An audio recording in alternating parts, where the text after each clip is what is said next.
وعلاه فرنسا نفت الآلاف من المقاومين الجزائريين إلى بلدان بعيدة، وهي كانت قادرة تسجنهم في بلادهم ولا حتى تقتلهم كما دارت مع ملايين من الشهداء. فلماذا كان خيار النفي مطروح؟ وما هو عدد المنفيين إجمالا؟ وما هي مواقع نفيهم؟ وهل عندنا قائمة بأسمائهم أو ملفاتهم الفردية؟ السلام عليكم، أنا محمد دومير وهذه حلقة من حلقات التاريخ الجزائري المجيد. واليوم راح نحكوا على خيارنا وعلى أبطالنا اللي هم المنفيين طيلة الاحتلال الفرنسي. تأخرنا كثير كوزارة مجاهدين وكجامعة جزائرية وبحثية وكمركز وطني للأرشيف وحتى كمثقفين وباحثين ومؤرخين. تأخرنا في إحصاء الجزائريين اللي نفاتهم فرنسا وقت الاحتلال لأقاصي الأرض. صحيح كاين أعمال في هذا المجال لكنها جزئية وما كانش رقم وما كانش قائمة وما كانش سجل لحد الساعة لنقدروا نواجهوا به المحتل. فلا فرنسا صرحت رسميا بعددهم ولا الجزائر أحصتهم ولا صرحت رسميا بعددهم لحد الآن، لكننا اليوم راح نحصوهم لأول مرة في التاريخ إن شاء الله. ولكن أولا نبدو بالسؤال: وعلاه النفي بعيدا وليس السجن محليا أو القتل؟ الجواب ببساطة لسببين. أولهم أنه في بداية الاحتلال كان قتل المقاوم البسيط سهل، لكن قتل قادة المقاومة كان ثقيل سياسيا على المسؤولين السياسيين، لأنه راح ترافق قتلهم تغطية إعلامية في مختلف دول العالم، أي أنهم كانوا يتفادوا قتل المقاوم المشهور أو الأعلام اللي يوصل اسمهم للخارج. فلقوا النفي كحل للتخلص من المقاومين بأقل كلفة سياسية، وهذه شفناه في نفي بن شهرة وشفناه في نفي الأمير عبد القادر والقادة اللي معه وغيرهم، وهذا بنسبتهم قليلة. لأنه السبب الثاني وفي مرحلة لاحقة أصبح داعي النفي آخر، وهو اليد العاملة في المستعمرات الجديدة. لأنه فرنسا اللي بدأت عقليتها الاستعمارية بينا كجزائريين توسعت من بعد واستعمرت أراضي أخرى ولقت فيها مناجم ومصادر طبيعية، وكانت تجمع المقاومين الجزائريين وتدير لهم محاكمات شكلية وتحكم عليهم بالأعمال الشاقة، ويجي البابور يديهم للجزر في أقصى الأرض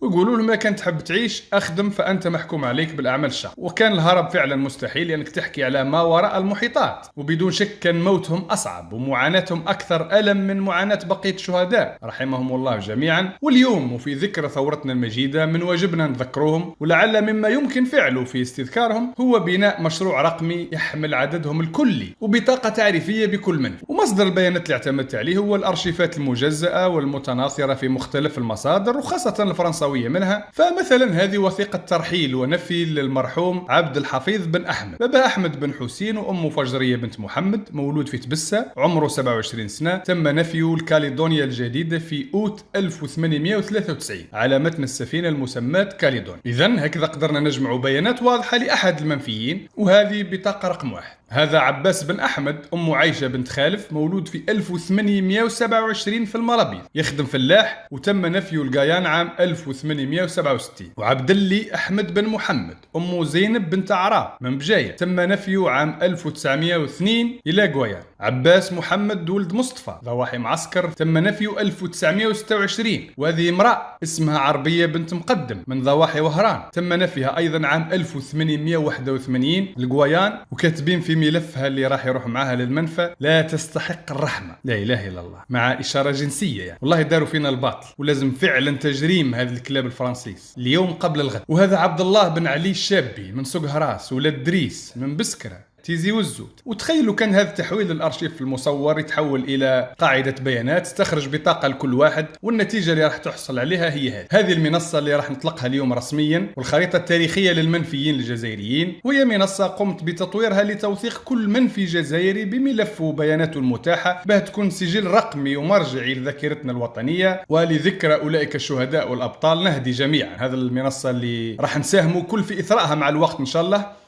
هذه المنصة الجزائريين المنفيين من طرف الاحتلال الفرنسي، فيها روبريك للمصادر اللي اعتمدناهم ومعلومات مبسطة وجاهزة لتحويل كل البيانات اللي في الخريطة إلى بطاقات سريعة، وإظهار مسارات النفي كل المسار من المنطقة الجزائرية إلى المنطقة النفي المحددة، بالإضافة إلى أنها متوفرة باللغتين العربية والفرنسية. وعندنا هنا لفلتر، سواء نبحثوا بالاسم الإنسان يعرف الاسم المنفي المعين، أو بفترات النفي، مقسم أيضا إلى مناطق النفي وأسباب النفي ونوع المنفي إذا كان فردي ولا ضمن مجموعة، والفئات الخاصة الأطفال المنفيين والنساء المنفيين وكبار السن المنفيين. الخريطة تفاعلية بحيث نقدر ندير زوم، ولأول مرة راح نتعرفوا هنا على عدد المنفيين المحصيين لحد الآن 77,000 حوالي، يعني لأنه في المعلومات نلقوا العدد بدقة 76,787 منفي محصي لحد الآن ضمن مجموعات كبيرة 68,000،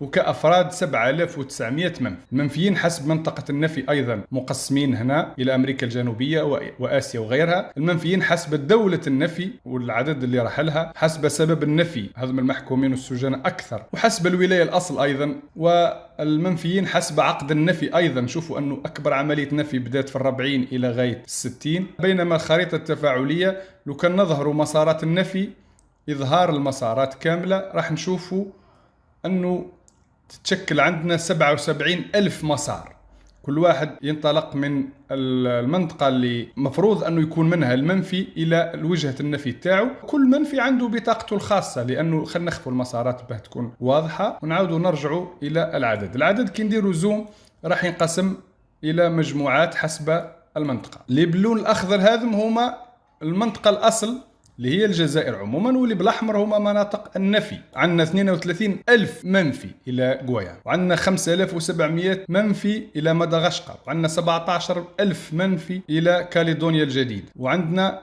في الشام حوالي 14,000، في مصر 36، في تركيا 3,000، ايطاليا 115، لاكورس 573، فرنسا حوالي ربما هذم 1200 و3900، يعني رانا نحكوا على حوالي 5,000 منفي إلى الداخل الفرنسي. هذا يجعل الخريطة بصريا مفهومة. نروحوا نشوفوا مثلا بطاقة أحدهم.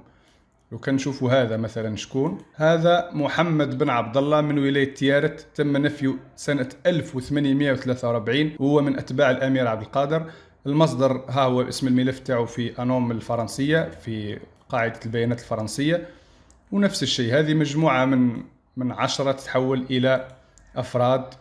هذا حامد بن محمد دحمان، تم نفيه إلى فرنش غويانا في 1857، وهذه أي معلومات عليه. فلاح كونداني في 57، أي بيانات مستخلصة من الملف تاعو تكون هنا. هذه مجموعة من 274 منفي من ولاية المدية، دفنوا في مقبرة هنا. هذا المقبرة تاعهم معروفة جدا من أتباع الأمير عبد القادر، من إعداد أنيس بوعياد، دونك هذا مصدر مذكور. هذوما في تونس.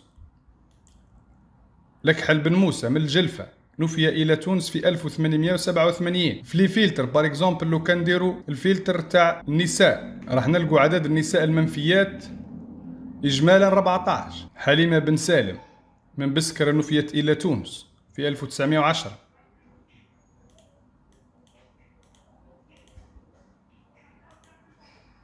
يامنة بنت علاه من جيجي، أول امرأة جزائرية تدان بالنفي إلى سجن غيانا. أطفال أيضا عندنا 1200 طفل، حوالي 1200 لكن عددهم يختلف. هذا طفل علي بالحوت من ولاية تيزي وزو، نفي في 1930، تم ترحيله في سن 17 مينار يعني، وهو أحد الناجين الموثقين القلائل، وكان يبلغ من العمر 98 سنة في عام 2005. دونك رانا نحكوا على مأساة موثقة بما فيها الأطفال، بما فيها النساء، بما فيها الكبار السن. كاين هذا الزر للمساهمة. إضافة معلومة جديدة، الاسم تاع المرحل إذا كان شخص ولا مجموعة، العمر عند النفي. تعبي الفورميلر هذا وتخلي اسمك وإيميلك وترسل المساهمة، راح نستقبلوها احنا في السيرفر.